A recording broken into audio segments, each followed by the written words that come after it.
Good morning बच्चों, कैसे हो आप? बढ़िया। चलो, तो स्वागत करता हूं मैं हमारे चैनल पे आपका।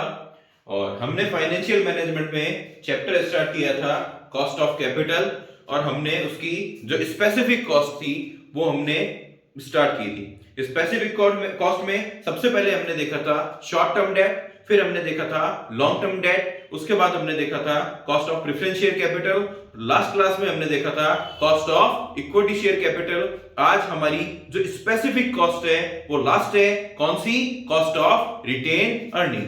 कॉस्ट ऑफ रिटेन अर्निंग लिख देता हूं मैं।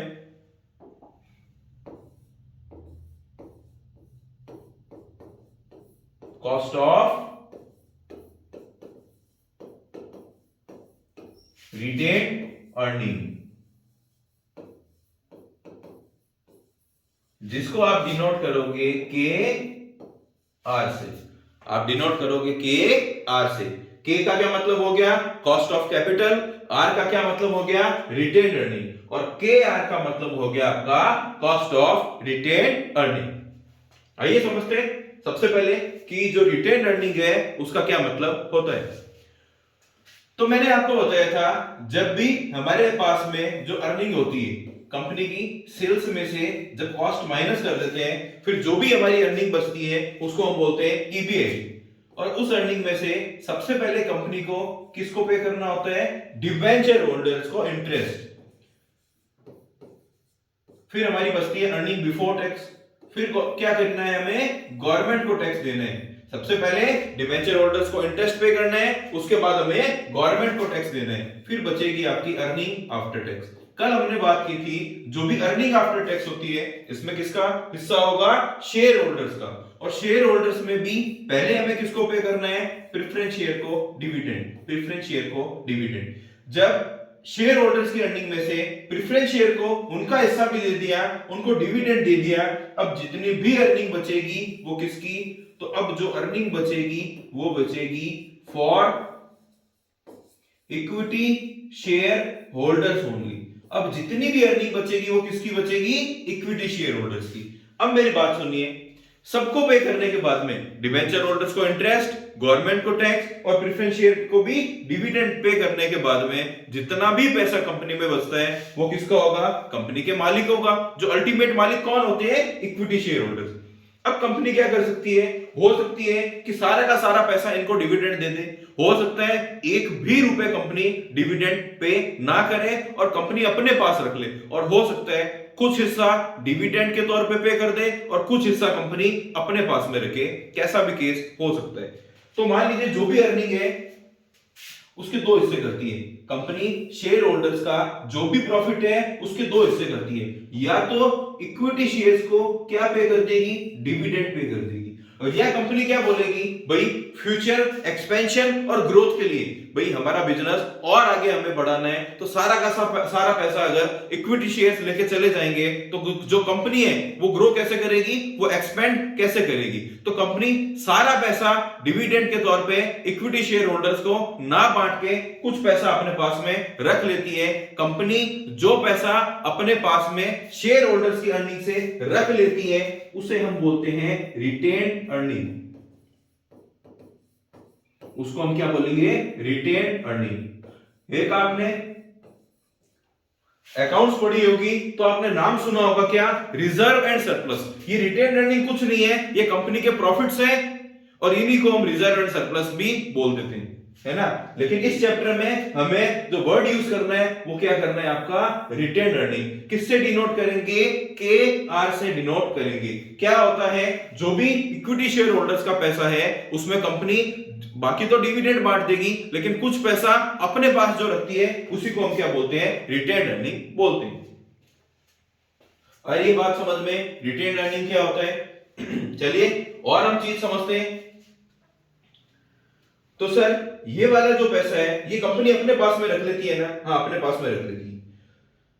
ठीक है, तो सर इस वाले पैसे पे तो कुछ खर्चा ही नहीं है, ये तो कंपनी क्या करती है? सीधा सीधा अपने पास रख लेती है। इस वाले पैसे पे तो कंपनी को किसी को कुछ चुकाना ही नहीं पड़ेगा, ये तो सीधे सीधे प्रॉफिट हुए और कंपनी ने अपने प्रॉफिट में से ये पैसा अपने पास में रख लिया, तो इसके तो कुछ खर्चे ही नहीं है। जब इस वाले पैसे के कुछ खर्चे ही नहीं है तो फिर कॉस्ट ऑफ कैपिटल तो कुछ होगी ही नहीं, क्योंकि हमने क्या देखा था कि जो डिवेंचर्स हैं उन पे कंपनी को, डिवेंचर होल्डर्स को कंपनी को क्या पे करना पड़ रहा है, क्या कॉस्ट पे करनी पड़ रही है, इंटरेस्ट पे करना पड़ रहा है। तो जो इंटरेस्ट है वो क्या होती है, कॉस्ट ऑफ कैपिटल।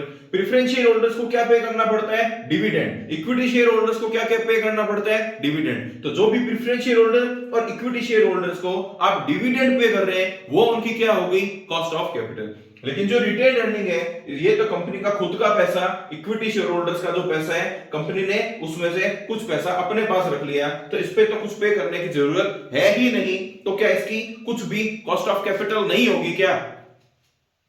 तो मैं बोलूंगा कि जो रिटेन अर्निंग है, चाहे कंपनी अपने पास में वो पैसा रख लेती है और कुछ भी उसके एक्सपेंसेस ना होंगे, फिर भी इसकी भी आपकी कुछ ना कुछ कॉस्ट होती है, कुछ ना कुछ कॉस्ट ऑफ कैपिटल होती है। आई बात समझ में। जैसे फर्स्ट क्लास में मैंने आपको एक एग्जांपल दिया था, क्या कि आपने अपने पेरेंट से 1 लाख रुपए ले लिए, किस लिए लिए, बिजनेस रन करने के लिए। और आपने क्या बोला, पापा मुझे 1 लाख रुपए दो, मुझे क्या करना है, बिजनेस रन करना है। आपके पापा ने कहा चलो ठीक है, ले ले 1 लाख रुपए, और वो आपको 1 लाख रुपए आपके पापा ने दे दी। तो क्या आप अपने पापा को इंटरेस्ट पे करोगे क्या, नहीं, आप अपने पापा को इंटरेस्ट पे नहीं करोगे। लेकिन फिर भी अगर वो 1 लाख रुपए आपके पापा आपको ना देते तो वो क्या करते, या तो बैंक में डालते, उससे इंटरेस्ट मिलता, सेविंग इंटरेस्ट, या एफडी करवाते, है ना, या प्रॉपर्टीज में लगाते, या शेयर मार्केट में लगाते, भी कहीं ना कहीं तो लगाते ही ना, यानी कुछ ना कुछ तो उसकी अपॉर्चुनिटी कॉस्ट थी ना।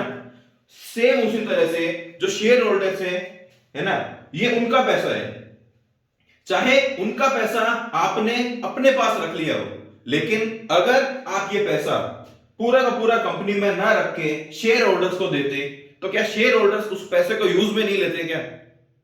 अगर आपने क्या किया, कंपनी ने क्या किया, शेयर होल्डर्स की अर्निंग में से कुछ हिस्सा अपने पास रिटेन करके रख लिया, लेकिन ये पैसा अगर कंपनी पूरा का पूरा किसको डिस्ट्रीब्यूट कर देती, इक्विटी शेयर होल्डर्स को डिविडेंड डिस्ट्रीब्यूट कर देती, तो इक्विटी शेयर होल्डर्स क्या करते, इस पैसे को यूज में लेते, और वो किसी भी यूज में ले सकती थी। लेकिन हम मानते हैं चलो वो अगर मार्केट में वापस से शेयर और सिक्योरिटीज में इन्वेस्ट करते, इक्विटी शेयर होल्डर्स क्या करते, अपने कंपनी में रखे हुए पैसे को अगर उनको दे दिया जाता, कहीं ना कहीं मार्केट सिक्योरिटीज में, शेयर्स में कहीं ना कहीं तो इन्वेस्ट करती ना, और वहां से उनको क्या मिलता, रिटर्न मिलता। आई बात समझ में। तो इसकी भी कुछ ना कुछ कॉस्ट होगी, वो क्या कॉस्ट है, अपॉर्चुनिटी कॉस्ट, कि अगर ये पैसा कंपनी में नहीं रहता तो किसको मिलता, कंपनी में नहीं रहता तो फिर इक्विटी शेयर्स लेके जाते, और इक्विटी शेयर्स लेके जाते तो वो उस पैसे को कहीं ना कहीं क्या करते, इन्वेस्ट करते, और कुछ ना कुछ उस पे अर्न कर रहे होते। तो जो रिटेन अर्निंग है वैसे तो इस पे कुछ भी खर्चा नहीं लग रहा, लेकिन फिर भी इसकी कुछ ना कुछ कॉस्ट ऑफ कैपिटल होगी, और वो कॉस्ट ऑफ कैपिटल क्या होगी, जो इक्विटी जो कैपिटल है उनको हम जो भी पैसा देते वही उसकी होती कॉस्ट ऑफ कैपिटल। आ रही बात समझ में। इसलिए ये बोलना बिल्कुल गलत है कि जो रिटेन अर्निंग है इसकी कुछ भी कॉस्ट ऑफ कैपिटल नहीं होगी, इसकी भी कॉस्ट ऑफ कैपिटल होगी। और कितनी होगी, तो मैं एक बात बोल रहा हूं, in the absence of any information. अगर आपको किसी भी तरह की क्वेश्चन में कोई इंफॉर्मेशन ना दी तो जो के आर है कॉस्ट ऑफ रिटेन अर्निंग है, वो किसके बराबर होगी, आपके के ई के, in the absence of any information.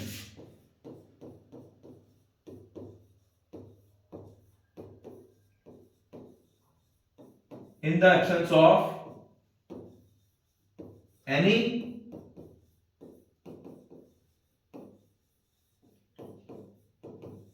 Information, अगर आपको क्वेश्चन में किसी भी तरह की इंफॉर्मेशन नहीं दी हुई तो जो के आर है वो किसके इक्वल होगी, के ई के, यानी जो कॉस्ट ऑफ रिटेन अर्निंग है और जो cost of equity share capital है वो क्या होंगे, बिल्कुल बराबर होंगे।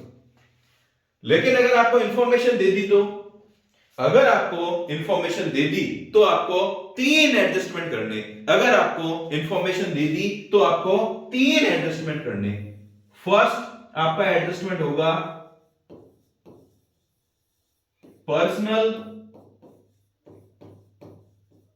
इनकम टैक्स, जिसको मैं डिनोट करूंगा टी पी से, जिसको मैं डिनोट करूंगा किससे, टी पी से।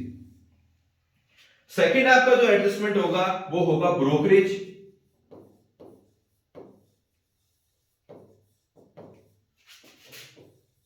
और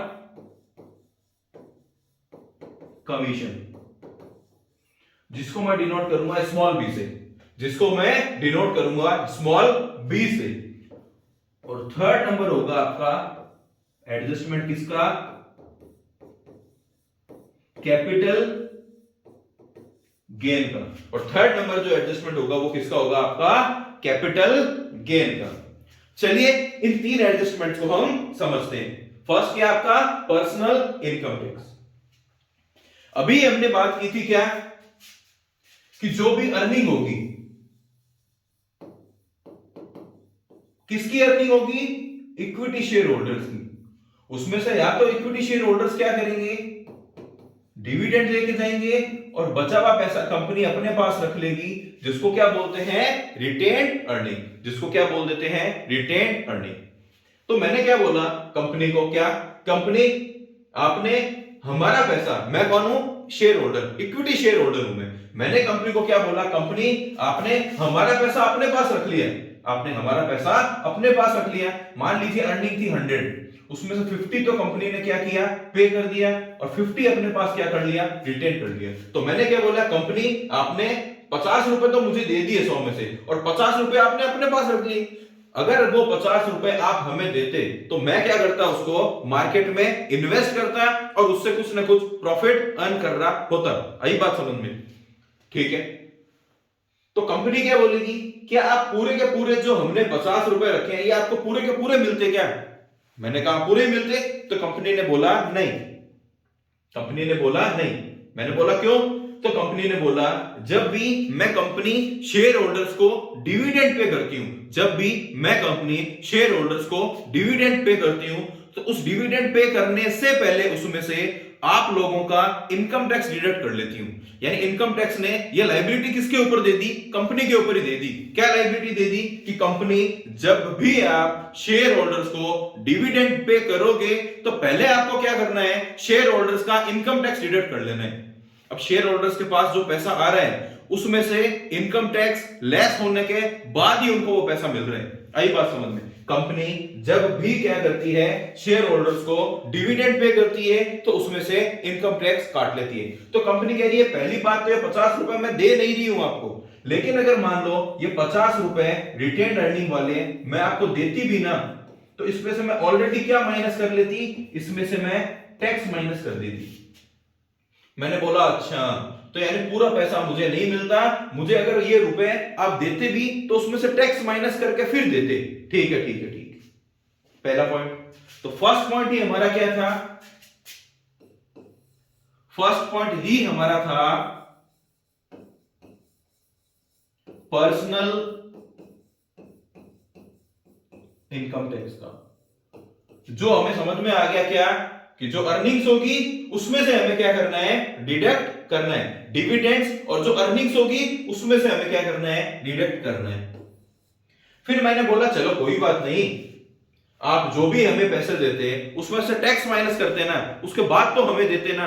कंपनी ने बोला हाँ, उसके बाद हम आपको दे देते। मैंने बोला तो फिर वो हमारी कॉस्ट हो गई। अभी भी कंपनी ने बोला नहीं।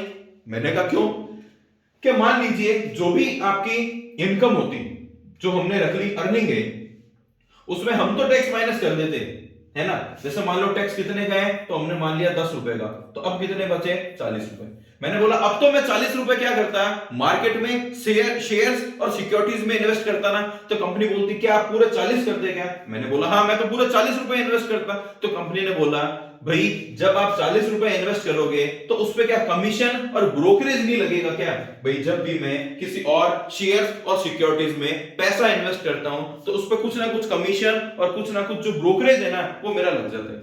मैंने बोला हाँ, ये 40 रुपए भी मैं पूरे नहीं करता। क्यों, उसमें से कुछ ना कुछ जो कमीशन है और उसमें से कुछ ना कुछ जो ब्रोकरेज है वो क्या हो जाते हैं, डिडक्ट हो जाते हैं। तो मान लीजिए कमीशन और ब्रोकरेज मुझे क्या करने हैं, कमीशन और ब्रोकरेज भी मुझे क्या करने हैं, लेस करने हैं अर्निंग्स और डिविडेंड में से। मान लो वो कितने हैं 2 रुपए, मान लीजिए वो कितने हैं 2 रुपए, तो कंपनी बोलेगी अल्टीमेट आप कितने करते हैं एडजस्ट, अल्टीमेट आप एडजस्टमेंट कितना करते हैं, तो अल्टीमेट जो मैं इन्वेस्ट करता एडजस्टमेंट करने के बाद में वो कितना करता, मान लीजिए 30K।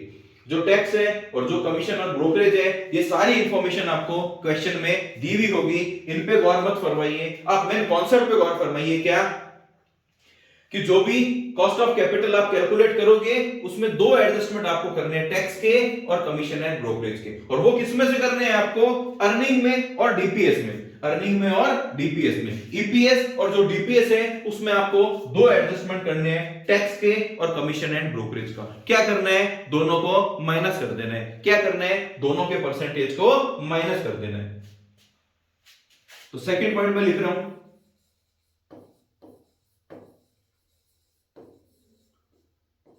Brokerage slash commission, brokerage slash commission. Third point देखते हैं क्या है थर्ड पॉइंट। थर्ड पॉइंट मैंने आपको बताया कैपिटल गेन टैक्स। भाई मैंने अभी क्या बताया, इन दो का जो एडजस्टमेंट करना है आपको वो तो किस में से करना है, डिविडेंड में या फिर अर्निंग में, डिविडेंड में या फिर अर्निंग में। इसका जो एडजस्टमेंट आपको करना है वो आपको करना है मार्केट वैल्यू में, इसका जो एडजस्टमेंट करना है वो करना है आपको मार्केट वैल्यू में। सर ऐसा क्यों, तो आइए फिर से समझते हैं, देखिए कंपनी क्या करती है, जो भी अर्निंग होती है किसकी, इक्विटी शेयर होल्डर्स की, उसमें से कुछ पैसा तो डिविडेंड पे कर देती है जिसको डिविडेंड पे आउट बोलते हैं, और कुछ पैसा अपने पास रख लेती है जिसको रिटेन अर्निंग बोलते हैं। और कंपनी लगातार ऐसा करती रहती है, उससे क्या होता है कंपनी के अकाउंट में, कंपनी के बुक्स ऑफ अकाउंट में जो रिजर्व एंड सरप्लसेस है ना वो बहुत ज्यादा बढ़ जाते हैं, और जब रिजर्व एंड सरप्लस बढ़ेंगे तो कंपनी की जो मार्केट वैल्यू है ना, कंपनी की जो मार्केट वैल्यू है ना वो भी क्या होगी, बढ़ेगी। भाई जिस कंपनी में प्रॉफिट्स बहुत ज्यादा हाई शो होंगे उस कंपनी की मार्केट वैल्यू तो बढ़ेगी ना, जिस कंपनी की रिजर्व एंड सरप्लसेस बहुत ज्यादा हाई शो होंगे उस कंपनी की मार्केट वैल्यू भी क्या होगी, बढ़ेगी।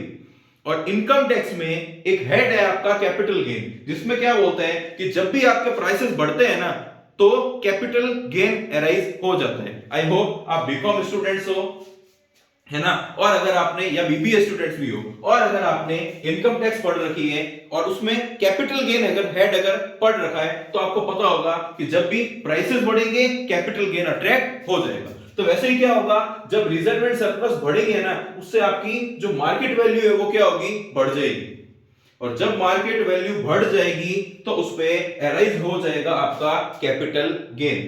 तो जो कैपिटल गेन है उसका एडजस्टमेंट आपको किस में करना है, मार्केट वैल्यू में। मान लीजिए आपको दे दिया मार्केट वैल्यू है 100, आपको दे दिया कि जो मार्केट वैल्यू है वो कितनी है 100, पर वो 100 नहीं होगी, हमें अभी भी उसमें क्या करना है, एडजस्टमेंट करना होगा, किसका, कैपिटल गेन का। और मैंने बोल दिया मान लीजिए कि आप पे 20% का क्या लग गया, कैपिटल गेन लग गया, आप पे 20% का क्या लग गया, कैपिटल गेन टैक्स लग गया, तो आप उसमें से माइनस कर देंगे 20%, और रियल में आपकी जो मार्केट वैल्यू होगी वो कितनी होगी, 80, और रियल में आपकी जो मार्केट वैल्यू होगी वो कितनी होगी, 80। तो यहां पर हमने बात की तीन तरह के आपके एडजस्टमेंट करने हैं, पर्सनल इनकम टैक्स का और ब्रोकरेज कमीशन का जो एडजस्टमेंट करना है वो आपको डिविडेंड में और अर्निंग में करना है। लेकिन जो आपका कैपिटल गेन इनकम टैक्स है इसका आपका जो एडजस्टमेंट करना है वो आपको किस में करना है, मार्केट वैल्यू में करना है। यहां तक प्लीज बताइए आपको समझ में आ रहा है, तीन तरह के एडजस्टमेंट हमने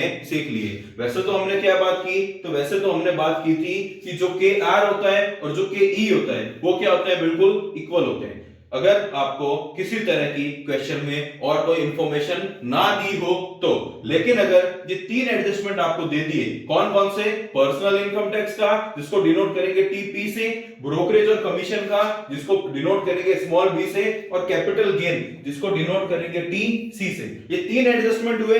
तो ये तीन एडजस्टमेंट हमें करने पड़ेंगे जो मैंने आपको समझा दिया। फर्स्ट और सेकंड जो आपके एडजस्टमेंट है ये होंगे आपके अर्निंग और डिविडेंड में, थर्ड आपका जो एडजस्टमेंट है ये होगा आपका मार्केट वैल्यू। क्लियर है, समझ में आ रहा है, तो चलिए हम और आगे देखते हैं, है ना। इसको मैं हटा रहा हूं, क्लीन कर रहा हूं मैं इसको। उससे पहले आपको फोटो या स्क्रीनशॉट लेना है तो आप ले लीजिए। चलो ये मैंने कर दिया क्लीन। अब मैंने क्या बात बोला, अब मैंने क्या बात बोली, मैंने बोली के आर बराबर होता है किसके, के ई के। किसके, के ई के आर बराबर होता है। तो जो के ई के फॉर्मूले थे ना, बस वही फॉर्मूले हमें यहां पर कंसीडर करने हैं। जो के ई के फॉर्मूले थे वही तीनों फॉर्मूले हमें यहां पर कंसीडर करने हैं। सर क्या फॉर्मूले थे, तो वो मैं थोड़ी बताऊंगा, वो तो आप बताएंगे ना, क्योंकि इससे पहले वाली क्लास हमने किसकी पढ़ी थी, के ई की, cost of equity share capital की। बताइए क्या थे, बताइए। फर्स्ट फॉर्मूला था डिविडेंड यील्ड वाला, है ना। तो वो क्या था हमारा, वो था DPS upon market price multiply by 100। हाँ सर, ये वाला हमें याद आ गया। ये डिविडेंड यील्ड मेथड का फॉर्मूला था DPS upon market price multiply by 100। एक फॉर्मूला था हमारा EPS divided by market price multiply by 100। हाँ सर, ये भी याद आ गया, ये हमारा अर्निंग यील्ड वाले का फॉर्मूला था। क्या था, EPS upon market price multiply by 100। और लास्ट फॉर्मूला आपका था DPS divided by market price multiply 100 plus growth. Last question में हमने ट्रेंड चेक करके ग्रोथ भी कैलकुलेट की थी। ये वो फॉर्मूला हो गया, कौन सा, dividend yield plus growth method का फॉर्मूला हो गया DPS upon market price multiply 100 plus G. तो मेरी बात सुनिए, अगर क्वेश्चन ने कोई इंफॉर्मेशन नहीं दी जब, तो इन्हीं फॉर्मूले से आप केआर कैलकुलेट कर सकते हैं। लेकिन अगर क्वेश्चन में इंफॉर्मेशन आपको दे दी किस चीज की, तीन एडजस्टमेंट की जो हमने देखे थे, इनकम टैक्स, है ना, पर्सनल इनकम टैक्स यानी टीपी, ब्रोकरेज और कमीशन स्मॉल बी, और capital gain tax, capital gain tax उसको क्या बोलेंगे, टीसी। वो अगर दे दिए तो हम कैसे करेंगे देखते हैं। मेरी बात सुनिए, क्वेश्चन को इजी कैलकुलेशन करनी है और अच्छे तरह से सॉल्व करना है, तो सबसे पहले आप चाहे एडजस्टमेंट हो चाहे एडजस्टमेंट ना हो, आपको ये फॉर्मूले ही पुट करने हैं। नहीं होंगे तो सीधा सीधा हमारा आंसर आ जाएगा। और अगर मान लीजिए एडजस्टमेंट होंगे तब भी आपको ये तो सॉल्व करना ही करना है। मान लीजिए इससे आ जाएगा हमारा के ई, मान लीजिए इससे आ जाएगा हमारा के ई। अरे बात समझ में, उस के ई में आप क्या करेंगे, एडजस्टमेंट करेंगे। एक एडजस्टमेंट तो आप क्या करेंगे, 1 माइनस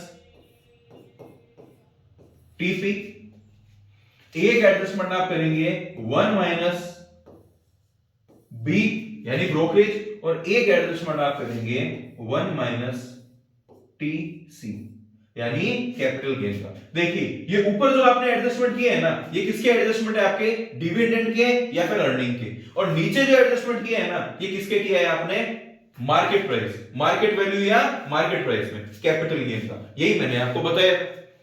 तो इजी करने के लिए आप क्या करें, पहले के ई कैलकुलेट कर लें और उसके बाद आप ये एडजस्टमेंट कर सकते हैं। मान के चलिए कि ऊपर वाले जो दो एडजस्टमेंट हैं ये ऑटोमेटिक किस में हो रहे हैं, डीपीएस में से, और जो नीचे वाला एडजस्टमेंट है ये किस में से हो रहा है, आपका मार्केट प्राइस में। इसको आप और कैसे लिख सकते हैं वो भी मैं बता देता हूं। आप लिखेंगे पहले DPS 1 minus income tax 1 minus brokerage divided by market price, फिर आप लिखेंगे 1 माइनस कैपिटल गेन और पूरे के इनटू में करेंगे 100। ये और ये बात तो एक ही है ना, पहले हमने क्या किया, इससे के ही निकाल लिया और बाकी के जो एडजस्टमेंट है वो बाद में कर ली। ये बात समझ में। वैसे अगर इसको मैं लिखूंगा तो क्या लिखूंगा, सेम ही लिखूंगा, लेकिन उस तरह से लिखूंगा तो कैसे लिखूंगा, तो मैं लिखूंगा ईपीएस 1 माइनस टीपी और 1 minus brokerage divided by market price के साथ में क्या एडजस्टमेंट करते हैं हम, कैपिटल गेन का, और पूरे के मल्टीप्लाई में कर दो गया 100। सेम यही एडजस्टमेंट हमें यहां करने, DPS 1 minus personal income tax 1 minus brokerage market price 1 minus TC यानी कैपिटल गेन मल्टीप्लाई बाय 100। बिल्कुल इजी है। अगर आपको के ई के फॉर्मूले लर्न है तो ये तीन एडजस्टमेंट हमने समझ लिए, ये सीधे सीधे कर देने और आपका आ जाएगा के आर, और आपका आ जाएगा K R cost of retain earning. समझ में आया? पक्का? अगर आपको पूरा कॉन्सेप्ट समझ में आ गया तो क्या हम हमारे प्रैक्टिकल क्वेश्चंस पे चल सकते हैं? आपको स्क्रीनशॉट लेना है तो आप ले लीजिए, आपको स्क्रीनशॉट लेना है तो आप ले सकते हैं। चलो समझ में आया? तो क्या हम हमारे प्रैक्टिकल क्वेश्चंस पे चले? बिल्कुल चलते हैं सर। चलो रीड करते हैं।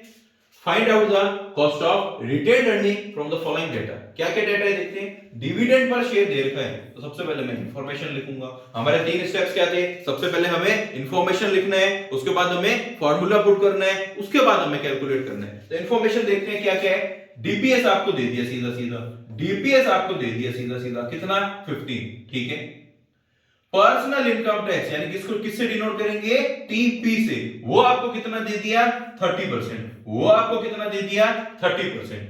वाह, मार्केट प्राइस पर शेयर भी दे रखी है भाई। डिविडेंड है वो भी पर शेयर है, मार्केट प्राइस है वो भी पर शेयर है, कितना? 110। और लास्ट में आपको ब्रोकरेज दे दिया, ब्रोकरेज दे दिया जिसको किससे करोगे? स्मॉल बी से। जो किससे डिनोट करोगे? स्मॉल बी से। वो कितना है आपका? 1%। दो तरीके से मैंने आपको बताया था, फर्स्ट मेथड और सेकंड मेथड। फर्स्ट मेथड में मैंने बोला था या तो आप पहले क्या करिए ना, इजी करने के लिए के ई कैलकुलेट कर लीजिए, या तो आप के ई कैलकुलेट पहले कर लीजिए, है ना। वैसे तो अगर ये इंफॉर्मेशन किस किस की एक्स्ट्रा दे दी? इनकम टैक्स की और ब्रोकरेज की। अगर ये दी भी नहीं होती तब तो जो के ई है वो ही के आर हो जाता, लेकिन एडजस्टमेंट दे दी है ना, दो एडजस्टमेंट दे दिए, तीन में से हमें दो एडजस्टमेंट दे दी है ना, तो हमें उसके अकॉर्डिंग क्वेश्चन को सॉल्व करना पड़ेगा। के ई पहले कैलकुलेट कर लेते हैं, है ना। फर्स्ट मेथड के अकॉर्डिंग अगर हम करें तो के ई का फॉर्मूला होता है आपका DPS upon MP multiply by 100। पहले के ई कैलकुलेट कर लेता हूं, फिर एडजस्टमेंट कर लूंगा। और एक और क्या होगा कि एडजस्टमेंट भी साथ में कर लेता हूं। यहां पर हम क्या कर रहे हैं? के ई अलग निकाल रहे हैं और एडजस्टमेंट अलग कर रहे हैं। यहां पर हम क्या करेंगे? साथ में ही एडजस्टमेंट कर देंगे। पहले अलग वाला देखता हूं। डीपीएस, डीपीएस कितना? 15 डिवाइडेड बाय मार्केट प्राइस कितनी? 110 मल्टीप्लाई बाय 100। पहले मैं के ई निकाल लेता हूं, कितनी आ गई? 1500 डिवाइडेड 110, ये आ जाएगा 13.636%। क्लियर है? के ई निकालने के बाद आप के आर कैसे निकालेंगे? कि के ई में हम एडजस्टमेंट कर देते हैं, क्या? 1 माइनस इनकम टैक्स और 1 माइनस ब्रोकरेज। ये कितना है? 13.3636, ठीक है। 1 माइनस आपका इनकम टैक्स कितना है? 30%, तो कैसे लिखूंगा? 0.30। ब्रोकरेज कितना है? 1%, कैसे लिखूंगा? 1 माइनस 0.01। और इसको आप कैलकुलेट करेंगे कितना आएगा? 0.7। इसको कैलकुलेट करेंगे कितना आएगा? 0.99। तो मैं 13.636 को मल्टीप्लाई कर रहा हूं 0.7 से और मल्टीप्लाई कर रहा हूं 0.99 से, तो ये आपका आ जाएगा 9.45%। समझ में आया? यहां पर हमने क्या किया? के ई का अलग एडजस्टमेंट किया और जो आपके एडजस्टमेंट दिए हुए थे उनका अलग एडजस्टमेंट किया। ऐसे भी कैलकुलेट कर सकते हो, या फिर आप साथ में भी कर सकते हो। कैसे? आप लिखोगे डीपीएस 1 माइनस टीपी और साथ में 1 minus brokerage divided by market price multiply by 100। अब आपका डीपीएस कितना है? डीपीएस है 15 को मल्टीप्लाई करवाएंगे आप 1 माइनस 0.30 से और 1 माइनस 0.01 से, डिवाइडेड बाय आप करेंगे 110 और मल्टीप्लाई आप कर देंगे 100। ऐसे भी कैलकुलेट करके देख लेते हैं। तो मैं करता हूं 15 मल्टीप्लाई 0.7 मल्टीप्लाई 0.99, ये आ गया 10.395। मल्टीप्लाई करूंगा 100 से और डिवाइड कर दूंगा 110 से, तो ये भी आपका आ रहा है कितना? 9.45%। इसमें अलग अलग हमने किया, उसमें एक साथ किया। आपको जो भी मेथड अच्छा लगता है वो मेथड आप ऑप्ट आउट कर सकते हैं। समझ में आया? स्क्रीनशॉट ले सकते हैं, मैं थोड़ा साइड में हो जाता हूं। चलिए हम चलते हैं हमारे नेक्स्ट इलस्ट्रेशन पे। देखते हैं क्या है इसमें। आपको डिविडेंड दे दिया, ठीक है, पर्सनल इनकम टैक्स दे दिया, कैपिटल गेन दे दिया, मार्केट प्राइस दे दिया। यानी यहां पर भी हमारे पास में 3 में से 2 एडजस्टमेंट है, लेकिन इस बार ब्रोकरेज ना देके उसने क्या दे दिया, कैपिटल गेन। हमारे 3 स्टेप। सबसे पहले हमें इंफॉर्मेशन लिखनी है, यानी मैं लिखूंगा डीपीएस। डीपीएस डीपीएस कितना, 9। इनकम टैक्स यानी टीपी कितना, 30%। कैपिटल गेन यानी टीसी कितना, 20%। और आपकी जो मार्केट प्राइस है वो आपको दे दी कितनी, 100। वो आपको दे दी कितनी, 100। क्लियर है। चलिए 2 मेथड मैंने आपको बताए थे, मैं मेरे मेथड से कर रहा हूं, जिसमें क्या है, पहले मुझे केई कैलकुलेट करना है, जिसमें मुझे केई कैलकुलेट करना है, मैं वैसे ही करूंगा। कैसे, DPS divided by market price multiply 100। मैं अलग अलग ही करूंगा, मैं केई अलग निकालूंगा और एडजस्टमेंट अलग करूंगा। आप दूसरे मेथड से भी करके चेक कर लेना। डिविडेंड कितना, 9। मार्केट प्राइस कितना, 100 और मल्टीप्लाई बाय 100। तो डिविडेंड यानी केई कितना आ गया मेरा, केई आ गया मेरा 9%। केई आ गया मेरा कितना, 9%। चलो अब केआर कैलकुलेट करता हूं। केआर में आप क्या करेंगे, केई में कर देंगे 1 माइनस तो पर्सनल इनकम टैक्स, और डिवाइडेड बाय क्या कर देंगे, 1 minus T C capital gain. और कैलकुलेट करूंगा केई कितना, केई हमने निकाला था 9। 1 माइनस पर्सनल इनकम टैक्स कितना, 0.3, और डिवाइडेड बाय कर दूंगा 1 माइनस 0.2। देखते हैं कैलकुलेट करते हैं क्या आते हैं। तो मैं करूंगा 9 मल्टीप्लाई, ये आ जाएगा आपका 0.7, और डिवाइड कर दूंगा, ये आ जाएगा आपका 0.8। तो ये आ गया आपका 7.875%। 7.875%। क्लियर है, समझ में आ रहा है। आई होप आपको समझ में आ रहा होगा अच्छे से। चलिए लास्ट देखते हैं हम, है ना। 3 स्टेप्स हमें याद है, क्या स्टेप्स थे वो। सबसे पहले आपको इंफॉर्मेशन लिखनी है, तो मैं लिखूंगा मार्केट प्राइस पर शेयर कितना, 140। फ्लोटेशन कॉस्ट ब्रोकरेज पर शेयर, है ना, फ्लोटेशन कॉस्ट ब्रोकरेज पर शेयर आपको जो दे दिया वो कितना दे दिया, 3%। ऑन किस पे दे दिया, मार्केट प्राइस, यानी मार्केट प्राइस का 3% है आपका क्या, स्मॉल बी, है ना। कैलकुलेट करते हैं कितना वो आएगा आपका 3%, लेकिन किस पे, on market price. 3% on market price. और देखते हैं ग्रोथ, ग्रोथ जी दे दिया आपको, ग्रोथ कितना, 5%।